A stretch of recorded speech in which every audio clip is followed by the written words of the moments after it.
பிப்ரவரி 15 நமது அனுதினமன்னா ஊழியங்களின் வாழ்த்துக்களுடன் இன்றைய நற்செய்தி.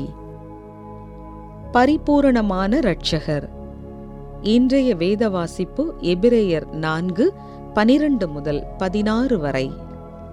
தேவனுடைய வார்த்தையானது ஜீவனும் வல்லமையும் உள்ளதாயும் இருபுறமும் கருக்குள்ள எந்த பட்டயத்திலும் கருக்கானதாயும் ஆத்துமாவையும் ஆவியையும் கணுக்களையும் ஊனையும் பிரிக்கத்தக்கதாக உருவ குத்துகிறதாயும் இருதயத்தின் நினைவுகளையும் யோசனைகளையும் வகையறுக்கிறதாயும் இருக்கிறது. அவருடைய பார்வைக்கு மறைவான சிருஷ்டி ஒன்றுமில்லை. சகலமும் அவருடைய கண்களுக்கு முன்பாக நிர்வாணமாயும் வெளியரங்கமாயும் இருக்கிறது. அவருக்கே நாம் கணக்கு ஒப்புவிக்க வேண்டும். வானங்களின் வழியாய் பரலோகத்திற்கு போன தேவ குமாரனாகிய இயேசு என்னும் மகா பிரதான ஆசாரியர் நமக்கு இருக்கிறபடியினால் நாம் பண்ணின அறிக்கையை உறுதியாய் பற்றி கொண்டிருக்க கடவோம்.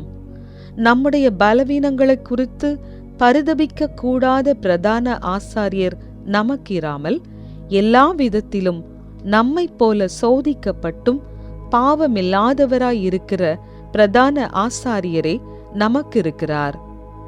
ஆதலால் நாம் இரக்கத்தை பெறவும் ஏற்ற சமயத்தில் சகாயம் செய்யும் கிருபையை அடையவும் தைரியமாய் கிருபாசன தண்டையிலே சேரக்கடவோம்.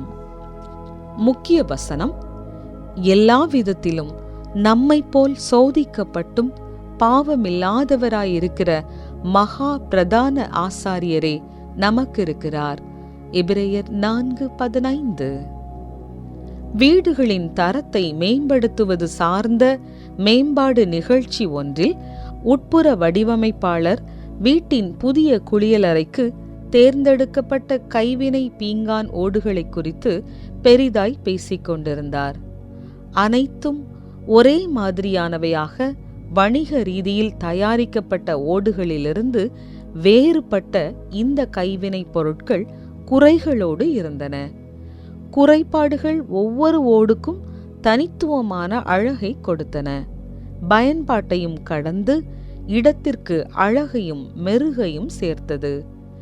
எனக்கு மெருகு அல்லது வசீகரம் குறித்து அவ்வளவாக தெரியாது. அதிலும் அதற்கு ஓடுகள் எப்படி நேர்மறையாக அல்லது எதிர்மறையாக பங்களிக்கக்கூடும் என்பதெல்லாம் எனக்கு புரியாது. இன்னும் அந்த ஓடுகள் அபூரணமாக இருக்க இயேசுவானவர் மனித அவதாரத்தில் ஒரு மனிதனாக பூமிக்கு வந்ததில் முற்றிலும் பரிபூரணமாக இருந்தார். எபிரேயரின் எழுத்தாளர் நம்முடைய பலவீனங்களை குறித்து பரிதபிக்க கூடாத பிரதான ஆசாரியர் நமக்கிராமல் எல்லா விதத்திலும் நம்மை போல் சோதிக்கப்பட்டும் பாவமில்லாதவராயிருக்கிற பிரதான ஆசாரியரே நமக்கு இருக்கிறார் என எபிரேயர் 4:15 உறுதியளித்தார். இயேசு தம்முடைய பூமிக்குரிய பயணத்தின் போது எந்த நேரத்திலும் ஒரு பாவமான வார்த்தையை பேசவில்லை அல்லது ஒரு பாவமான செயலை செய்யவில்லை. அவர் முற்றிலும் பரிபூரணர். எபிரேயர் சொல்வது போல் இயேசுவில் நாம் பண்ணின அறிக்கையை உறுதியாய் பற்றி கொண்டிருக்க கடவோம் என்பதே நமக்கான ஊக்கம்.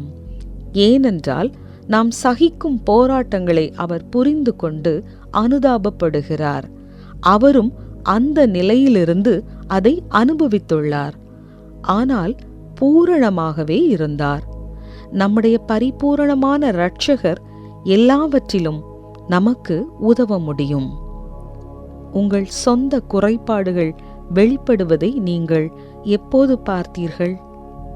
நம் தந்தையின் முன் நம் பரிபூரண பிரதான ஆசாரியராக அனைவரையும் சகித்த பரிபூரண இரட்சகருக்கு நீங்கள் எப்படி நன்றி செலுத்த முடியும்?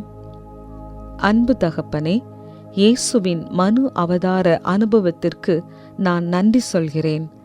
அவர் எங்களுடைய சிதைந்த உலகில் வாழ்ந்தார், நடந்தார், கிரியை செய்தார். எனினும் பாவமில்லாமல் இருந்தார் என்பதற்காக நன்றி.